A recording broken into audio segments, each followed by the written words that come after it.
Un, c'est pas grave, comme ça vous avez vraiment la possibilité tout à l'heure de poser des questions.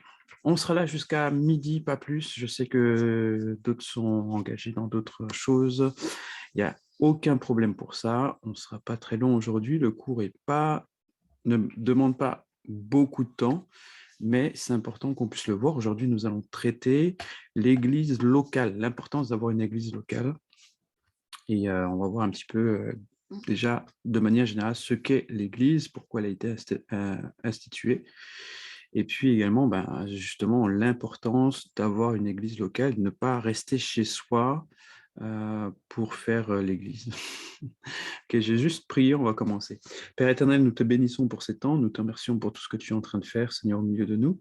Nous te remercions également pour ce cours que nous allons, que nous allons avoir ensemble, que tu puisses encore te manifester et tu puisses encore parler à nos cœurs au travers de cet enseignement, que cela puisse servir également à ceux qui vont regarder le replay, Seigneur, qu'ils puissent avoir les fondements nécessaires, Père, pour une bonne vie chrétienne, et que ton nom se glorifie. Merci, Seigneur, pour ta parole, car tu honores toujours ta parole. Nous t'avons prié au nom de Jésus, et nous disons tous ensemble, Amen. Amen, amen, amen. Donc, Amen. bienvenue à Robin, bienvenue à Mathilda, soyez les bienvenus, et puis bienvenue à toutes les personnes qui vont regarder donc ce cours en replay. Alors aujourd'hui, nous allons parler du thème qui est le suivant. On va parler ensemble aujourd'hui de l'importance d'avoir une église locale. Même, on fait la même chose selon vous, même si vous n'êtes que deux, hein, ça va être très dynamique. Selon vous, pourquoi c'est important d'avoir une église locale?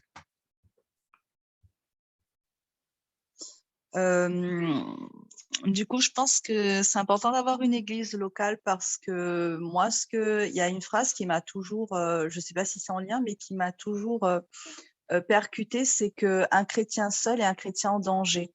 Et je me suis toujours dit cette phrase-là et pour moi, en tout cas de mon côté, elle résume bien l'importance en fait d'être dans une église locale parce que au-delà, par exemple, d'avoir des enseignements, au-delà d'avoir justement, un suivi, on a aussi des personnes, des frères et sœurs sur qui on peut compter, qui sont là aussi, justement pour nous aider, qui sont là pour répondre à nos questions, pour des fois, dans certaines situations, essuyer nos larmes aussi. Et c'est vrai que voilà, pour moi, l'église locale, au-delà d'être une église, c'est aussi une famille sur qui on peut compter. Et voilà, pour moi, c'est ça l'importance d'avoir une église locale. Parfait, super, merci beaucoup Mathilda pour ta réponse. Robin, est-ce que tu as une réponse?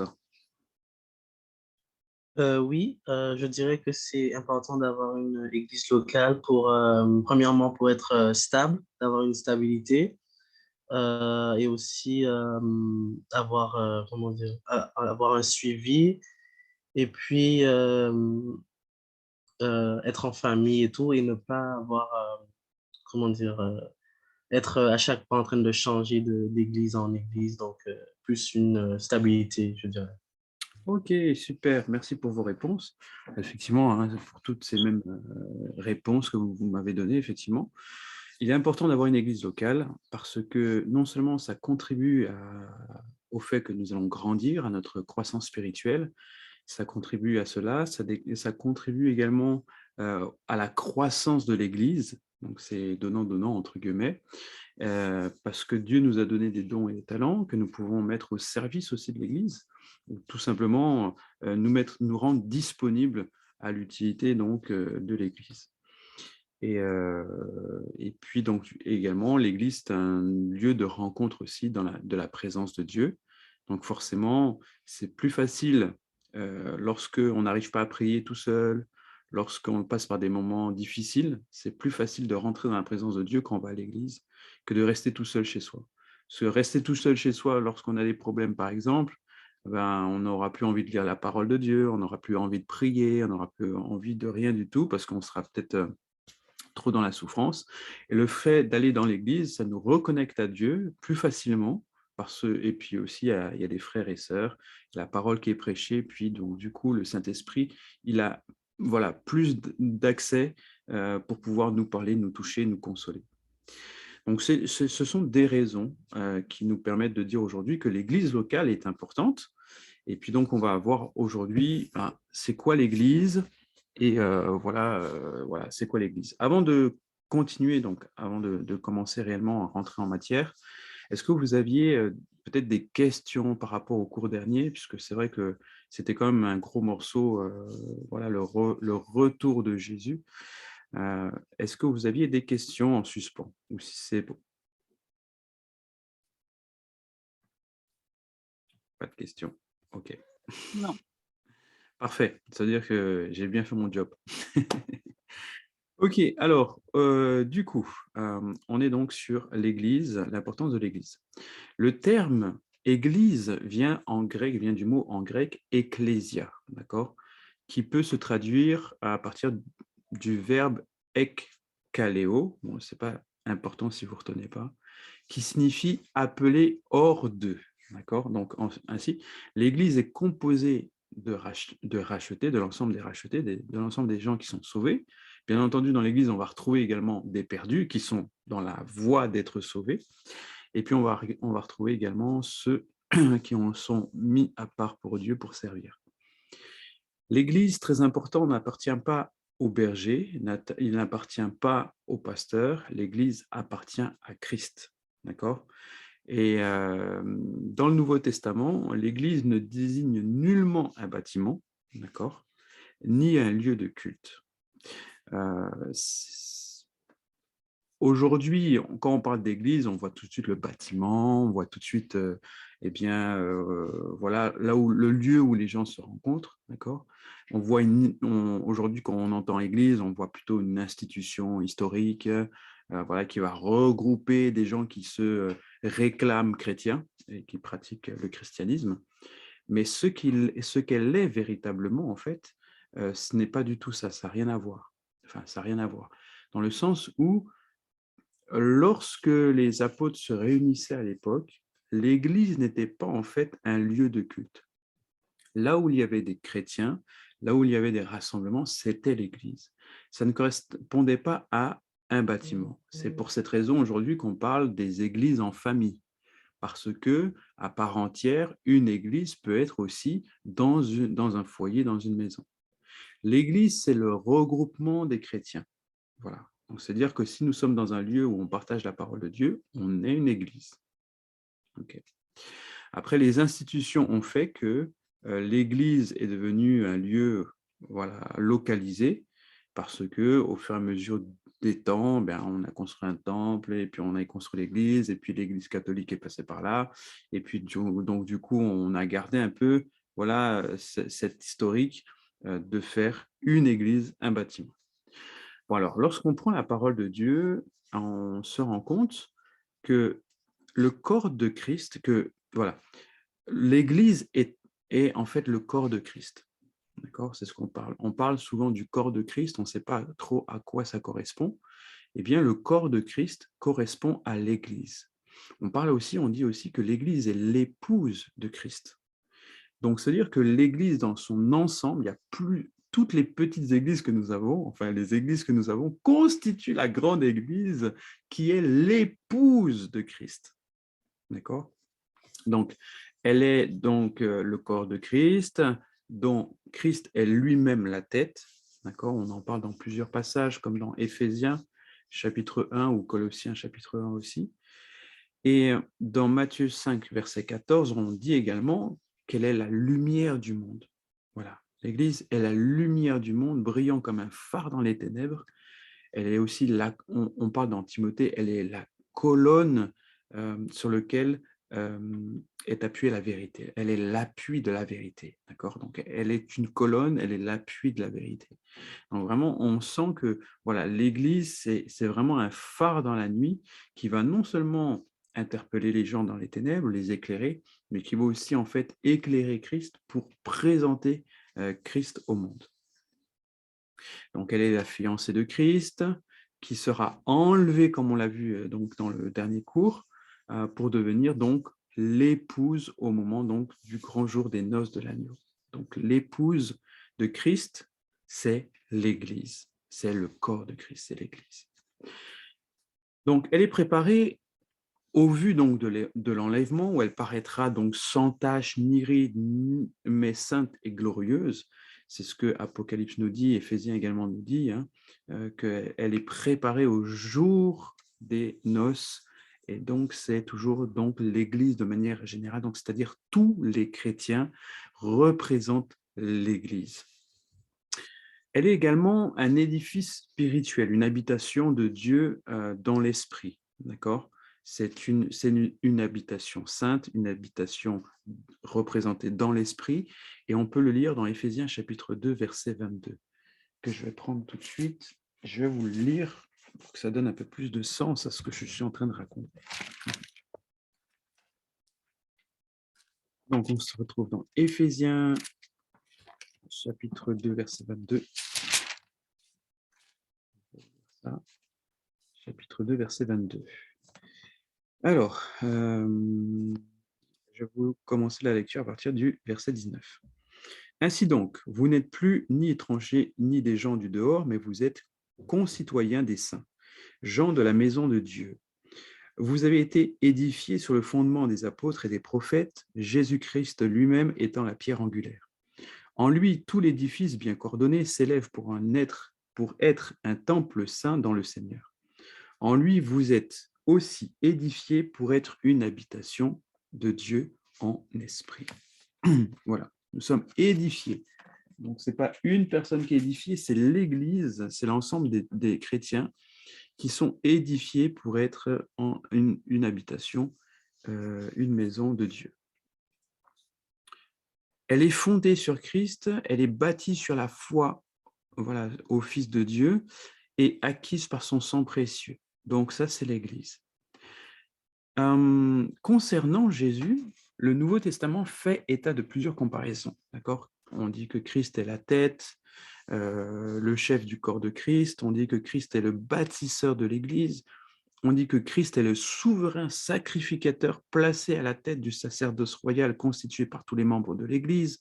On dit que Christ est le fiancé ou même encore l'époux céleste. On dit également que Christ est la pierre angulaire, comme nous l'avons lu tout à l'heure, du temple du Seigneur dont les pierres vivantes sont donc les rachetées. Nous sommes les pierres vivantes, ceux qui ont édifié sur le fondement des apôtres et des prophètes. Voilà. Donc nous sommes l'Église, nous sommes rattachés à cette pierre angulaire, nous sommes les pierres vivantes qui constituent donc le temple, donc c'est-à-dire l'Église de Dieu. Alors, maintenant on sait à peu près ce que c'est l'Église, ce qu'elle représente et à qui elle appartient, donc c'est pour cette raison qu'on peut dire que l'Église appartient à Dieu, puisque nous sommes l'épouse. Maintenant, on va voir un peu ce qu'est et pourquoi on parle d'église locale. D'où vient ce terme, pourquoi il est dit. Dans Actes chapitre 2, verset 44, il est marqué « Tous ceux qui croyaient étaient dans un même lieu ». Donc la Bible dit que tous ceux qui croyaient à Jérusalem se retrouvaient tous dans un même lieu. Ils partageaient le pain, ils partageaient donc la parole. Il nous a dit également, il nous a raconté un peu plus loin, 2 versets plus loin, dans Actes chapitre 2, verset 46, qu'ils étaient chaque jour tous ensemble assidus au temple. Donc là encore, ça nous donne en fait de la lumière sur ce qu'est l'Église locale. Donc, il apparaît clairement que les enfants de Dieu se réunissaient, d'accord, et ils cherchaient à s'engager activement dans la vie d'une église locale, c'est-à-dire vraiment une méga church entre guillemets, où tous les chrétiens se rassemblent dans un seul endroit. Et donc, c'est comme ça qu'on parle d'une église locale. Donc, l'église locale est une volonté de Dieu. Tout chrétien se doit être membre de l'église sur le plan local. Et l'église locale est voulue de Dieu afin que nous puissions nous y fortifier et nous préparer au retour de Jésus. Voilà, donc l'église locale est l'expression visible et organisée d'une partie du corps de Christ. Elle est composée par les croyants d'un même lieu géographique. Donc ça, c'est important. Bon, aujourd'hui, avec Internet, Voilà, il y a beaucoup plus de ramifications, mais ça reste toujours un même lieu géographique. Elle est locale, car dans le Nouveau Testament, la communauté chrétienne de chaque localité était considérée comme une église à part entière, ce qui permet donc d'employer également le terme au pluriel, donc c'est-à-dire les églises on peut voir dans le Nouveau Testament. Donc chaque petite église en famille, par exemple, est une église à part entière. Mais maintenant, on peut également parler des églises, voilà, donc plusieurs petites églises qui sont rassemblées en un même lieu pour donner une église. Okay. Mais chaque petite église, d'accord, est rattachée toujours au corps de Christ. Bien, poursuivons. L'église est indispensable et provient de la volonté de Dieu, car, c'est par elle que Dieu prend soin de son peuple. Et ça, on en parle encore dans Éphésiens, mais là, cette fois-ci, au chapitre 5.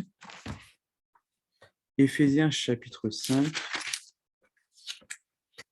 Je vais vous partager le cours. Éphésiens, chapitre 5, versets 29 à 30. Donc, ces deux petits versets à la fin du chapitre 5. Car jamais personne n'a haï sa propre chair, mais il la nourrit et en prend soin, comme Christ le fait pour l'Église. Voilà. Parce que nous sommes membres de son corps.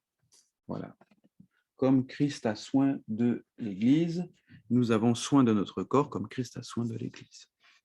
Donc, voilà. Donc déjà, on sait que c'est la volonté de Dieu, et puis on sait que l'Église est pris soin par Dieu. D'accord ? Donc, le peuple qui est à l'intérieur de l'Église est pris. Et Dieu prend soin également des personnes qui constituent l'Église. Deuxièmement, elle est indispensable et elle provient de la volonté de Dieu, car Dieu y place tout ce qui nous est utile pour notre développement dans le domaine de la foi, les différents ministères qui nous enseignent et nous annoncent l'Évangile. D'accord ? Donc, que ce soit le pasteur, le docteur et tout ça, tout cela sont mis en fait dans l'Église pour nous apporter, pour nous faire grandir. L'organisation du culte, par exemple, l'adoration, la Sainte Seine, les prières et les louanges constituent également donc des éléments liés au culte à l'Église, liés à l'Église. La possibilité également de servir Dieu, d'accord ? Donc, nous renseigne également sur l'importance d'avoir une Église pour pouvoir servir Dieu au travers de cette Église, mettre nos dons, nos compétences donc dans l'Église. Il est intéressant de voir aussi que dans l'Église, il y avait des diacres qui servaient également les autres. Donc des diacres, ce sont des serviteurs, des personnes qui sont assignées à des tâches logistiques, par exemple, qui sont pas forcément... Bon, en fait, les diacres s'occupent du peuple. Voilà. Ils ont une tâche pour pouvoir s'occuper du peuple, pouvoir accompagner le peuple, que ce soit spirituellement ou dans les tâches administratives, logistiques, etc. Et puis également, l'Église est indispensable et provient de la volonté de Dieu, car elle assiste également les démunis. Donc, c'est important d'avoir une Église parce que, voilà, il y a toutes ces branches, en fait, toutes ces choses qui se font dans l'Église, et elle est indispensable pour la société de manière générale, mais aussi pour les croyants qui ont besoin d'aide, et qui sont démunis, qui ont un besoin d'une assistance. Donc, l'Église est la volonté de Dieu parce que Jésus, lorsqu'on voit son ministère, il est d'abord venu pour les pauvres, pour les malades. Eh bien, l'Église a la même vocation pour les pauvres et les malades d'abord et pour le reste ensuite. Voilà, très important. Bon, celui qui est riche a sa place aussi dans l'Église. Hein. N'allez pas dire ce que je n'ai pas dit. Hein. Je préfère le préciser quand même parce que sinon, on pourrait me dire « Ah ben, moi, je n'ai pas besoin de l'Église parce que je ne suis pas pauvre. » Non, non, non, ça n'a rien à voir. Ok, très important. On va poursuivre. Donc, en fait, c'est un petit cours, donc il n'est pas très long. Bonjour donc à Morgane qui nous rejoint, Claricia aussi qui est là. Troisièmement, l'Église est universelle. Alors, pour les deux premiers points, le premier point, donc, c'était l'Église appartient à Christ. Deuxième point, l'Église est locale. On a vu pourquoi l'Église est locale aussi. Et donc, le troisième point, l'Église est également universelle. C'est vrai que sur le plan local, on a l'Église, par exemple, on prend l'Église de Talence, c'est la grande Église qui rassemble tous les croyants, tous les chrétiens. Ensuite, on a les petites églises en famille qui sont aussi des églises à part entière, puisque des chrétiens s'y réunissent. Et puis ensuite, on a l'Église universelle, dans le sens qu'on a toutes les églises du monde entier qui se rassemblent et qui constituent aussi, donc toutes les églises du monde entier, constituent l'épouse de Christ. Voilà. Donc l'Église est le corps de Christ dans sa totalité, depuis le premier chrétien né de nouveau jusqu'au dernier qui fera la paix avec Dieu en plaçant sa foi en Jésus-Christ.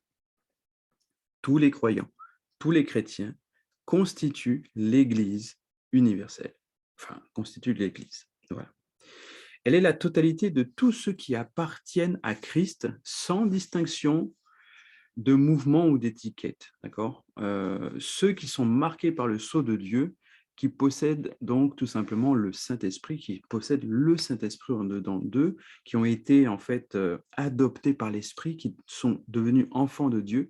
Tout cela constitue l'Église, donc c'est-à-dire l'épouse de Christ, ou encore on peut dire qu'il constitue aussi le corps de Christ.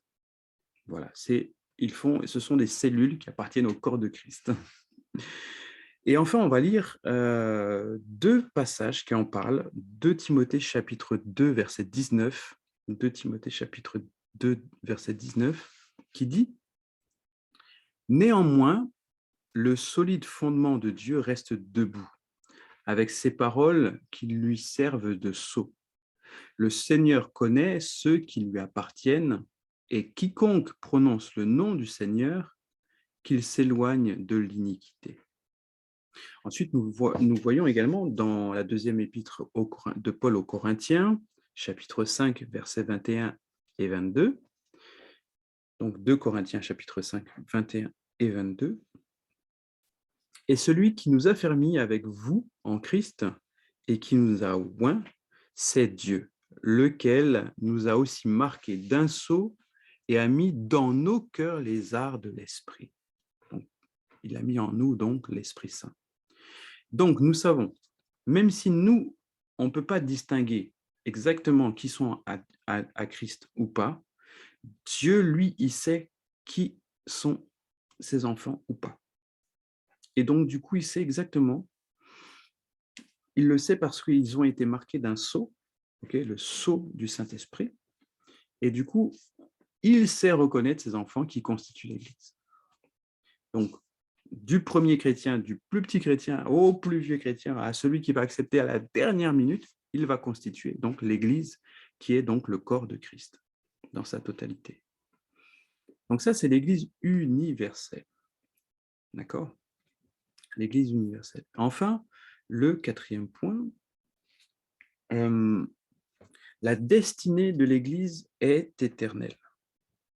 Donc c'est sûr qu'ici-bas, l'Église va souffrir de ses imperfections, c'est normal.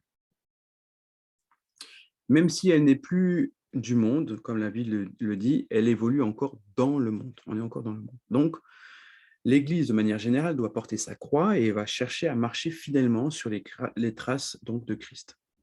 Donc, faire des miracles, prêcher la parole, s'occuper des démunis, prier, aider les croyants à croître dans la vie chrétienne. La mission de l'Église va consister à rendre témoignage également de Jésus-Christ, à gagner des âmes. Et en attendant l'enlèvement et le glorieux retour de Jésus, elle va donc se préparer et s'attacher à marcher dans la sainteté.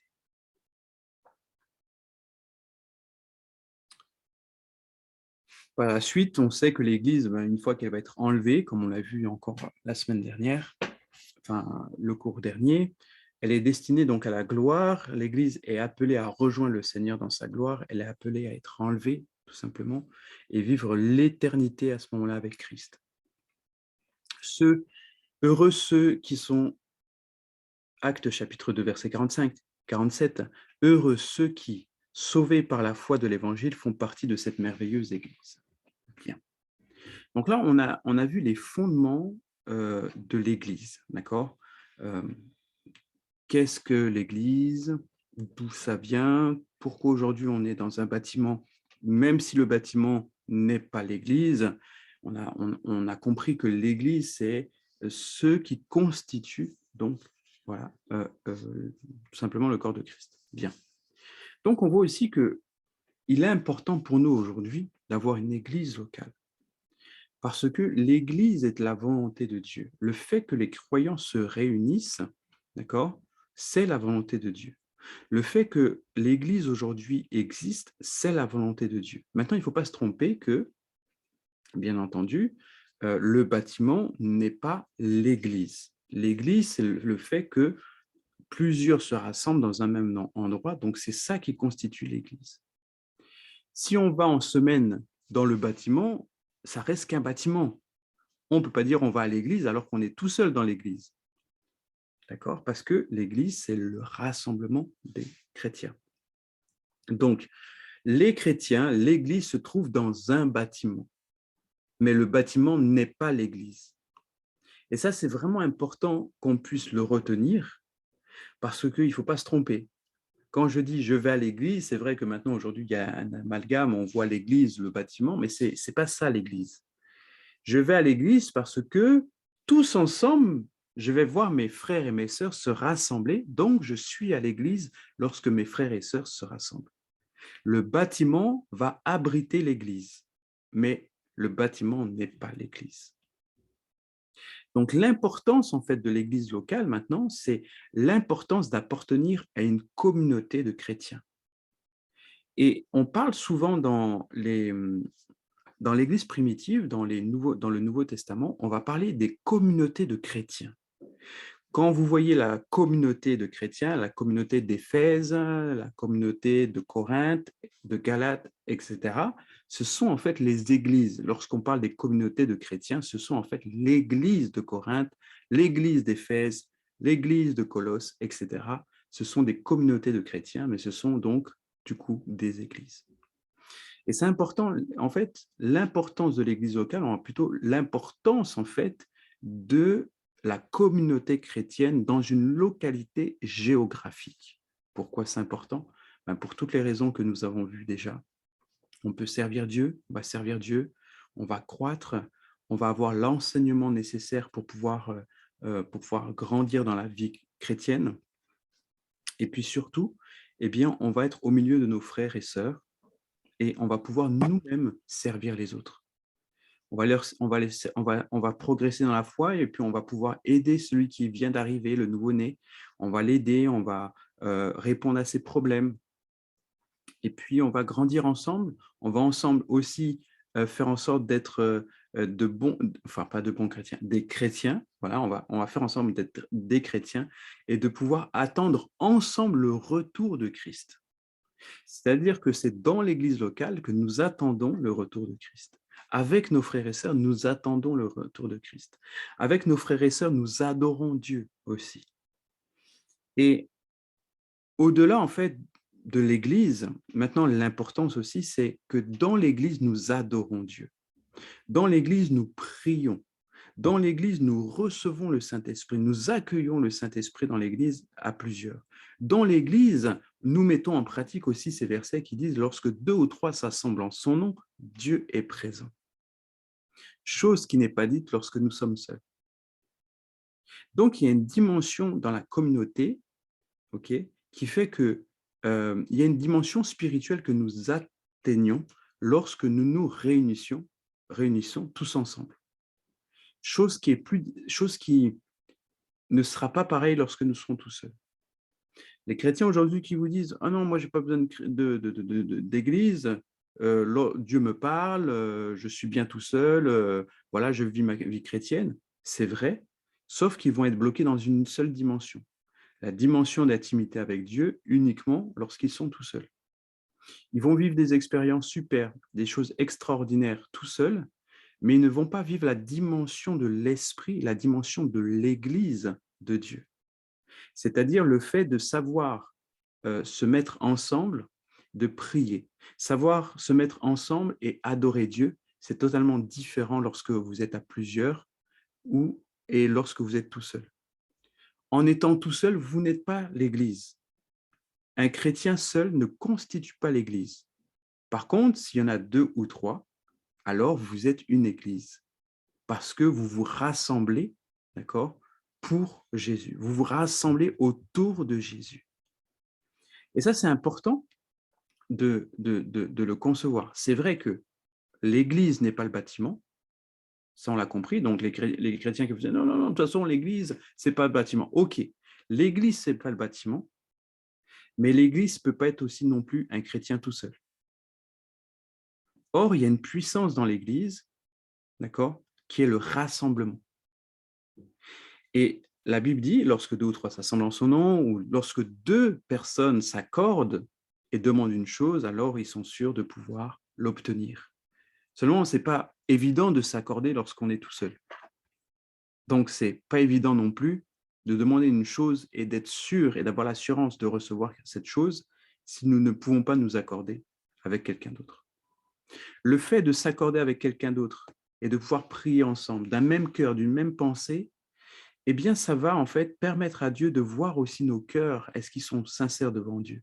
C'est facile d'adorer Dieu lorsqu'on est tout seul, lorsqu'on est retranché du monde entier, on adore Dieu, on n'a pas de problème, on est tout seul devant Dieu. C'est facile de le faire. Mais Dieu ne cherche pas la facilité. Dieu veut voir lorsque tu es entouré de tes frères et sœurs, et la Bible dit que le fer aiguise le fer, mais l'homme aiguise l'homme aussi, est-ce que tu es capable de pouvoir adorer Dieu avec tes frères et sœurs? Malgré les frictions, est-ce que tu es capable de pardonner à ton frère? Et en fait, le fait d'avoir l'église locale va nous aider à aimer notre prochain. Parce que si nous sommes tout seuls, un, nous ne constituons pas l'église, et deux, ça va être difficile de mettre en application la parole de Dieu si nous sommes tout seuls. Or, dans l'église, c'est là où il y a des caractères différents, c'est là où il y a des incompréhensions, c'est là où on pourra être amené à pardonner l'autre, à être le prochain de quelqu'un d'autre, à pouvoir ne pas avoir des rancœurs vis-à-vis de quelqu'un d'autre. Et ça va nous permettre de grandir dans notre caractère, mais de pouvoir mettre en pratique la parole de Dieu aussi. Alors, c'est vrai, dans l'Église, on n'est pas parfait. Il y en a certains qui vont être frustrés. Il y a d'autres qui vont se dire « Oh, il n'y a pas d'amour dans l'Église » parce qu'ils vont être blessés par les frères et sœurs. Il faut garder toujours à l'esprit que l'Église qui est sur la terre n'est pas parfaite. Ça veut dire que dans l'Église, il y a des gens qui sont imparfaits. Et moi le premier. Nous ne sommes pas parfaits. Donc, ça veut dire quoi? Ça veut dire que dans l'Église, puisque l'Église n'est pas parfaite et qu'elle est constituée de gens qui sont imparfaits, eh bien, je serai confronté aussi à l'imperfection des gens. C'est-à-dire que peut-être qu'il a un mauvais caractère, peut-être qu'il s'énerve, peut-être que… Voilà. Donc, il faut aussi que je sache que, autant comme je ne suis pas parfait et que je viens à l'Église et que les gens vont être confrontés à mon imperfection, autant où je serai confronté à l'imperfection des autres. Mais ça ne veut pas dire qu'à cause de cette imperfection, je dois fuir l'Église. C'est comme une histoire qu'on m'a racontée. C'est une personne, alors je ne sais pas si c'est fictif ou vrai, hein, c'est une personne en fait qui dit « Moi, je dois quitter l'Église. Non, non, non, non, moi, je vais quitter l'Église parce que vraiment, l'Église, elle n'est vraiment pas bien. Il faut que j'aille ailleurs. Moi, je suis un soleil, là. Je suis un soleil, vraiment. Je suis un feu, là. Je suis en feu. L'Église, elle est trop morte. Elle dort. Ils sont comme des glaçons là-bas. Moi, je ne reste pas là. Il faut que j'aille, voilà, il faut que j'aille ailleurs. Puis le pasteur lui dit, si tu es vraiment en feu, comme tu dis, eh ben, enflamme tes frères. Reste là où tu es, et puis enflamme tes frères. Donc ça, c'est une des 2 histoires. La deuxième histoire, c'est la suivante, c'est une dame qui dit « Non, non, moi, je ne reste pas dans cette église, elle est trop imparfaite. Non, non, non, moi, je vais aller dans une autre église. Non, non, il y a des gens qui sont bizarres. Non, non, non, il y a plein de choses. Non, non, moi, je cherche l'église parfaite. » Le pasteur lui dit « Lorsque tu trouveras l'église parfaite, lorsque tu vas rentrer dans cette église, eh bien, elle va devenir imparfaite. » C'est juste pour dire que nous sommes imparfaits et nous constituons cette église. Voilà. Et c'est parce que nous sommes imparfaits que nous pouvons tous grandir ensemble en se supportant les uns les autres. et en grandissant ensemble, en ne portant pas de regard de jugement, parce que moi-même, je fais pas, sais pas que je fais pas mieux, mais moi-même, j'ai mes défauts aussi. Et l'Église va justement nous permettre de pouvoir mettre en application la parole de Dieu. Ce serait difficile tout seul de dire, de lire cette parole qui dit, si tu sens, avant de déposer ton offrande, la semaine prochaine, on parlera, enfin, oui, le prochain coup, on parlera de l'offrande. Avant de déposer ton offrande, si tu as quelque chose dans ton cœur, va voir ton frère. C'est difficile de le faire quand tu es tout seul.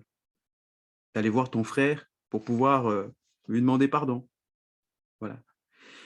Donc, tous ces aspects de l'Église, eh bien, nous donnent des réponses sur l'importance d'avoir une Église locale. L'importance de pouvoir se réunir parce que ça vient de Dieu. L'Église vient de Dieu. L'Église est la volonté de Dieu. Donc, se dire que ne pas avoir d'Église ou ne pas vouloir être dans une Église, ce n'est pas la volonté parfaite de Dieu. Et ça, il faut vraiment y penser. Il faut vraiment y penser. L'Église est la volonté de Dieu. Si je ne me réunis pas dans une Église, pour une raison X ou Y, je ne fais pas la volonté de Dieu. D'accord? Alors oui, bon, si tu peux pas, tu peux pas. Hein. Si tu habites loin, tu peux pas te réunir. Bon, aujourd'hui, on a Internet, on se réunit dans une église, mais là encore, c'est important de pouvoir se dire, OK, j'ai pas d'église locale parce que techniquement, c'est pas possible. Il y a peut-être pas d'église dans les environnements et puis je peux pas me déplacer, voilà, je peux pas faire beaucoup de kilomètres ou quoi que ce soit. Donc, je suis l'église maintenant sur Internet. OK. Mais là encore, dispose-toi à rester dans une seule église. Fais-toi membre de l'église qui est sur Internet. Remplis les papiers, les formulaires et dis-toi, maintenant, tu es membre de cette église. Voilà. C'est important d'appartenir à une communauté de chrétiens et de pouvoir évoluer, même si c'est à distance, même si c'est en local. Il faut savoir s'engager. Et il ne faut pas avoir peur de l'engagement, d'accord, de l'engagement dans une église locale. Comme Dieu s'est livré lui-même, il a livré son corps, il s'est engagé pour nous, nous devons être capables également de s'engager pour Dieu, même dans une église locale. Voilà pour le cours, j'ai terminé. C'était pas très long comme cours, mais c'était important que nous puissions parler donc de l'église et de l'église locale, puisque vous allez à l'église. Donc c'est important en tant que chrétien de pouvoir avoir ces notions-là. Est-ce que vous avez des questions par rapport à ce cours? Oui, moi j'aurais une question. Je t'écoute.